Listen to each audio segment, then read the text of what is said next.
Welcome back. In today's aviation recap, United Airlines has been forced to cancel flights from its Newark hub across recent weeks. KLM grounded Boeing 787 Dreamliners, and lastly, Garuda Indonesia aircraft are also on the ground. Why not begin with KLM, who have seen their 787s parked? Maintenance concerns emerged after work was conducted at the beginning of May on the airline's long-haul fleet. Cancellations were required due to the improper maintenance procedures surrounding a refilling component, which impacted the airline's long-haul network. 24-hour delays were felt across international flights to many key markets, including those in the United States and as far south as Mexico. The significance of the delays also varied in their nature. KLM flies a fleet of 24 of your Boeing 787s, which are spread evenly between really the 787-9 and the 787-10, 11 units for the latter and 13 for the Dash 9, so really we're looking at an almost perfect split. The Dutch carrier confirmed that at the worst point, we saw 7 planes on the ground affected by maintenance. It said that alongside other reviews, it was really trying to determine what occurred and obviously limit this from happening wherever possible again. The temporary grounding seemed to have been caused by technicians who mistakenly proceeded with crucial maintenance procedures meant for the Boeing 777 aircraft rather than the Boeing 787, and while the parts are similar, they are not meant to be interchanged.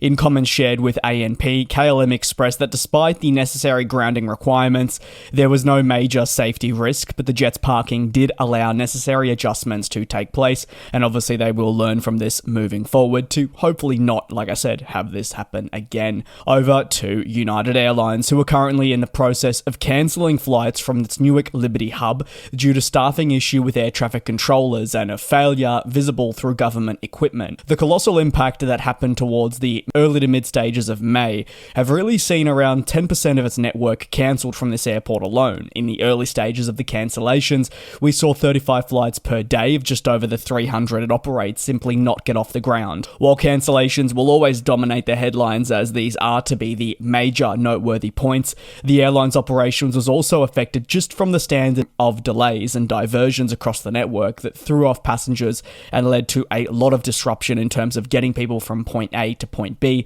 in their normal manner. You really are looking at rerouting and hefty adjustments required. The source of the problems centers around compounded technology issues. Because air traffic controllers rely on this technology, flights cannot operate at their normal rate, with 20% of FAA controllers based in Newark walking off the job as well, as confirmed by the United Airlines CEO Scott Kirby, presents an inability to maintain a robust schedule, and therefore changes are required to preserve current operations. Data from Flight Aware for May 3 showed that 80 cancellations compounded 350 delays, and the trend continued throughout the weekend just gone, with disruption heightened. Kirby says that given the unfolding situation, Newark Liberty is in a unique position where it simply cannot handle the number of planes scheduled to operate there in the coming weeks and months. The thing is, this isn't just something brand new. While we are seeing the effects take place, like I said, in the early stages of May, this isn't shocking, and if you read comments from Scott Kirby and United Airlines in, say, the last few years, they were fully expecting this. One of the biggest challenges has been the understaffing as well of air traffic controllers in Newark. And this has been an issue for years. It has also been something that's gone unaddressed, so thinking anything was ever going to improve is ludicrous. The airline's CEO revealed these comments in a release to customers. While the FAA, Newark, and others have certainly stressed the need to improve the airport's staffing numbers, this has yet to be fully noted. In fact, while not just focusing on Newark, United Airlines is also urging the government, and has been for years, to use its authority to limit the number of flights into key airports right around the United States. While limiting flights would absolutely reduce the number of passengers that could be transported between markets, it would present better opportunities for airlines to maintain a schedule and for airports such as Newark to manage loads in a more adequate manner without encountering delays that ultimately be prevented. The new administration at the FAA is looking to change the failures that have crept into the operation. Investments are expected for a large-scale revamp of technology across the federal aviation Aviation Administration, stretching to infrastructure and also staffing. Despite these investments, it is not an overnight fix, and for now, airlines such as United need to find ways to manage the struggles. This remains difficult, considering the importance of Newark Liberty on the carrier's route map, with so many domestic and also international markets reached from this location. Over to the final story, and in some more negative news unfortunately, according to latest fleet data, Garuda Indonesia faces aircraft groundings across its business due to what is reported as late payments. The airline's continued turnaround and growth objectives are basically hitting a roadblock, with struggles encountered across the business limiting its ability to operate.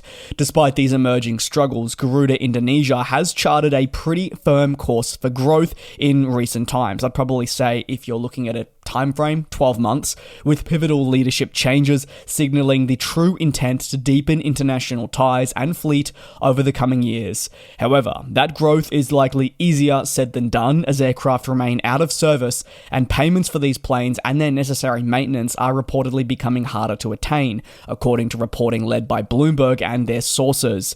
As those financial concerns threaten the flag carrier, forward payments are required to ensure that payment for labour and parts crucial for aircraft operation are there really. Fleet data suggests that 17 at the time of recording aircraft are parked, with 64 units listed as active. The bulk of the parking comes from the airline's commitment to the A330 family.